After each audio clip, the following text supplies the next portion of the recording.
Hugues Chamba, bonjour. Bonjour. Vous êtes directeur général de Valmen Consulting, qui est la branche conseil de Valmen Group, groupe spécialisé dans l'accompagnement des acteurs et opérateurs du marché de l'assurance des personnes et de la protection sociale. Alors, à l'approche de l'élection présidentielle, les mesures qui concernent le système de santé font couler beaucoup d'encre. Vous qui accompagnez les assureurs complémentaires au quotidien, qui connaissez parfaitement le système, quelle est l'analyse que vous faites de ces débats ? Alors, tout d'abord, il faut rappeler que le système de santé français est l'un des plus complexes au monde.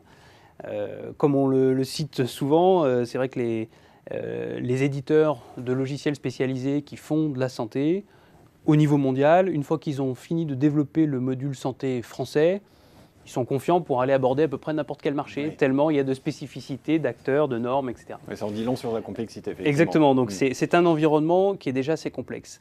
C'est complexe pour plusieurs raisons. Il y a des raisons historiques, la façon dont s'est mis en place le régime obligatoire, puis les régimes complémentaires. Il y a aussi, je pense, des raisons culturelles. Il y a un attachement des Français à leur système qui est quand même assez fort. On le constate régulièrement. Je pense qu'il y a aussi des raisons institutionnelles. Il y a beaucoup d'acteurs différents, que ce soit au niveau des financeurs, il y a du privé, il y a du public, il y a du semi-public. Au niveau des interlocuteurs, les professionnels de santé, il y a des libéraux, il y a l'hôpital qui là encore est public. Donc tout ça, ça fait une vraie complexité, un écosystème avec des intérêts pas forcément convergents, pas forcément les mêmes visions des choses. Et donc c'est sur ce terreau qu'il faut réfléchir, donc que les politiques et surtout que les candidats réfléchissent à la mise en place de mesures qui souhaitent tous évidemment très positives, mais dont on sait, nous, professionnels de terrain, exactement, que certaines mesures peuvent rater parfois leur objectif en raison d'une trop grande complexité. Alors justement, ça c'est intéressant. Qu'est-ce que vous entendez par rater l'objectif ? Est-ce que vous auriez des exemples de réformes qui illustreraient cette complexité ?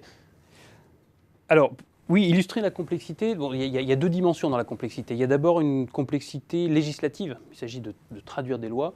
Et donc, il y a le processus législatif qui est plus ou moins long. Je pense notamment récemment à la réforme sur les contrats seniors. On essayait d'aider nos clients à se préparer, à faire évoluer opérationnellement le paramétrage, les garanties, etc., sur la base d'un décret ou d'une loi qui n'est finalement jamais sortie. D'autres exemples peuvent porter, par exemple, sur le tiers payant généralisé, dont vous avez sans doute entendu parler. Oui, bien sûr. Tiers payant généralisé, dont l'objectif est simple, permettre l'accès aux soins à tout le monde, généraliser l'accès aux soins encore plus. Et la mise en œuvre opérationnelle de ce tiers payant, déjà est freinée par, encore une fois, une contrainte législative. Le Conseil constitutionnel a retoqué une partie de cette loi, donc les médecins ne sont plus obligés d'appliquer le tiers payant que sur la partie obligatoire, plus la partie complémentaire. Et pour répondre à votre question d'une phrase, tout cet écosystème complexe doit finalement fonctionner, interagir entre eux, et plus on fera des règles avec des exceptions, des spécificités et autres, et plus le système sera coûteux et complexe à faire fonctionner. Mais alors, qu'est-ce qu'on peut faire aujourd'hui ? Est-ce qu'on peut décomplexifier le système ? Est-ce qu'on peut faire tout simplement, pour le dire un peu crûment, table rase du passé ? Alors, faire table rase du passé, bon, déjà, ce serait probablement encore plus complexe que ça ne l'est déjà. Ensuite, il y a quand même beaucoup de choses qui fonctionnent bien et qui sont positives. Donc, faire table rase, ça me semble un petit peu compliqué. Mais en revanche, si on se replace dans la perspective de l'élection présidentielle, on peut dire, sans risque de se tromper, que quel que soit le bord politique, quel que soit l'objectif politique d'une mesure, elle ne sera bonne, entre guillemets, elle ne pourra vraiment atteindre son objectif que si elle est un minimum simple, puisque, on l'a vu, la complexité éloigne l'efficacité systématiquement.